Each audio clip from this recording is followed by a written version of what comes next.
Geçen senenin Ocak ayından beri Sabri Uzun'un adlı kitabında babamla ilgili bilgiler yer aldı. O bilgilerden sonra bazı gelişmeler yaşandı. Babamı katledenlerle ilgili bilgiler yer alıyordu. Bu gelişmelerden sonra biz suç duyurusunda bulunduk. Cumhurbaşkanına ve Başbakan'a mektup yazdık. Bu olayla Batman'da Başbakan Batman'a geldiğinde bizzat kendisiyle görüştüm. Bu olayla ilgileneceğini söylemişti ve herhangi bir adım atılmadı. Bizim tek bir amacımız var. Bu olayın üzerine gitmemizin tek bir amacımız var. O da babamın mezar yerinin bulması içindir. Onlar yetkililer hiçbir adım atmadı. Kendileri atacağız diye dedikleri halde bir adım atmadılar. Paralel örgütün üstüne giden yetkililer bütün kirli oyunlarını ortaya çıkarmalarına rağmen babamın olayla ilgili hiçbir olumlu adım atmadı. Bu gelişmeler de bizi açıkçası üzüyor.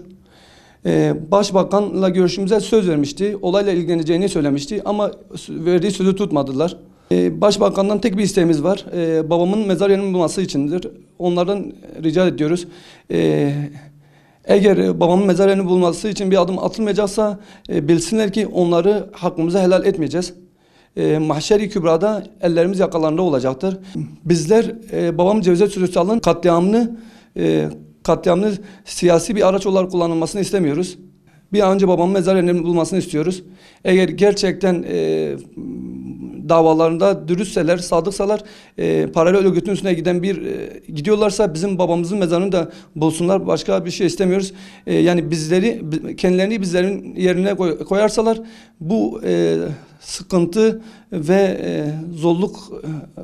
yaşadığımız bu zorlukta onlar da anlayacaktır. Bizler zaten bu kadar uğraşmamızın bir tek sebebi var. Babamızın mezar yerinin ortaya çıkmasıdır. Gidip üzerinde bir Fatiha okuyabileceğimiz bir mezar olsun diye. Yani başka bir isteğimiz yoktur. Yani bizler de herkes gibi haftada bir de olsa gidip babamın mezarının başında onu Fatihalar ve Yasinler okuyarak kendimizin acısını ve bir nebze olsun hafifletmek için istiyoruz. Başka bir şey istemiyoruz. Eğer yetkililer bu konuda üzerine giderlerse olay kısa bir sürede açığa çıkarır. Çünkü bu cinayeti işleyen ve bu olayda olan polis dahi bu olayın çözülmesi için elinden gelen imkanı sarf etmeye hazırdır. Ama yetkililer bu olayın çözülmesini istemiyor gibi geliyor bana. Eğer gelseydi bu bir sene zarfı geçmesine rağmen çözülürdü.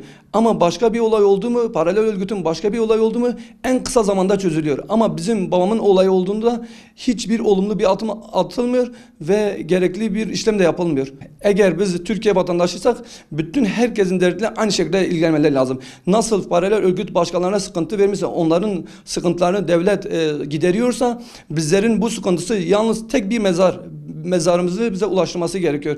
Yoksa bu vebanın altında kesinlikle kalkamaz ve bu kıyamete kadar da ellerimiz yakalarında olacak ve bu hesabı öbür dünyada da ödeyecek durumda olamazlar.